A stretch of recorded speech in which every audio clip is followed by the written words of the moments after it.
Mobile اور social media نے 10 سال کے بچوں کو بھی بہت سمجھدار بنا دیا ہے. وہ یعنی ابھی بالغ نہیں ہوئے ہیں، لیکن بہت ساری ایسی باتیں جو ان کی عمر کے اوپر کی ہیں، ان کے معیار سے اوپر کی ہیں، 10 سال کے بچے بھی وہ باتیں جانتے ہیں.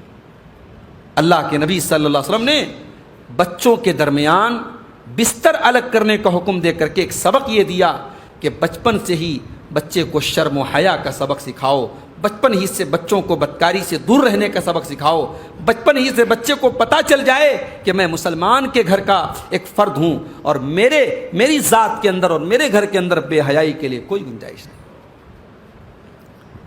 لڑکیوں کا معاملہ تو اور نازک ہے. لڑکیوں کی پرورش کرنا اور لڑکیوں کی تربیت کرنا تو اور مشکل کام ہے. اور اسی لیے اللہ کے نبی نے لڑکیوں کی پرورش کرنے پر جنت کی بشارت سنائی ہے. آپ نے فرمایا کہ من آل جاریتین، جس نے 2 لڑکیوں کو پالا، جس نے 2 لڑکیوں کی پرورش کی، جس کے گھر میں 2 بیٹیوں کا جنم ہوا اور اس نے دونوں بیٹیوں کی صحیح پرورش کی، جا یوم القیامہ، وہ قیامت کے دن آئے گا، اس حال میں آئے گا کہ میں اور وہ اس طریقے سے رہیں گے جیسے یہ دونوں انگلیاں ہیں، جیسے یہ دونوں انگلیاں ایک دوسرے کے ساتھ اٹیچڈ ہیں، ایک دوسرے کے ساتھ جڑی ہوئی ہیں. لڑکیوں کی صحیح پرورش کرنے والا اور لڑکیوں کی صحیح تربیت کرنے والا کل قیامت کے دن اپنے نبی کے ساتھ رہے گا. اتنا بڑا مقام ہے اس کا، کیونکہ لڑکیوں کی پرورش کرنا لڑکوں کے مقابلے میں اور ذمہ داری کا کام ہے. لڑکیاں جب جوان ہونے لگیں تو ہمیں ڈبل نظر رکھنی ہے. اپنی لڑکی کے قدم کو بھی بہکنے سے روکنا ہے اور سماج کی گندی نگاہوں سے بھی اپنی بیٹی کو بچا کے رکھنا ہے. تو میرے بھائیوں، تربیت کی شروعات جو ہوتی ہے وہ بچپن سے ہوتی ہے. اللہ کے نبی نے یہ نہیں کہا جب تمہارے بچے جوان ہو جائیں تب تم ان کو نماز کے لیے بولو، نہیں.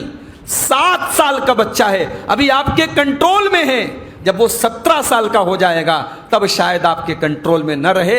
7 سال کا ہے تو آپ سے ڈرے گا، آپ کی بات مانے گا. اگر آپ نے 7 سال کی عمر میں بچے کو نماز کی عادت ڈالی ہے تو 17 سال کی عمر میں آپ کو کہنا نہیں پڑے گا.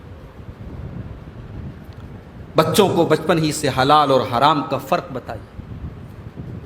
اللہ کے نبی مسجد میں بیٹھے ہوئے ہیں، آپ کے نواسے حضرت حسن رضی اللہ تعالیٰ عنہ مسجد کے اندر ہیں. 5 سال کی ان کی عمر ہے. مسجد کے اندر ایک کونے میں صدقہ کی کھجوریں آئی ہوئی ہیں اور وہ کھجوریں رکھی ہوئی ہیں. حضرت حسن رضی اللہ تعالیٰ عنہ بچے ہیں، وہ اس کھجور کے پاس جاتے ہیں اور ایک کھجور اٹھا کر کے اپنے منہ میں ڈالنے لگتے ہیں.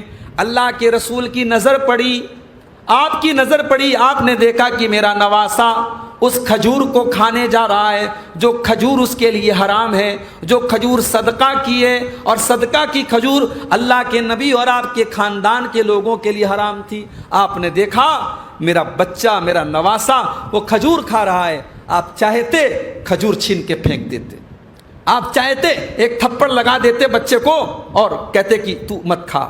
مگر یہ حل نہیں ہے، یہ تربیت نہیں ہے.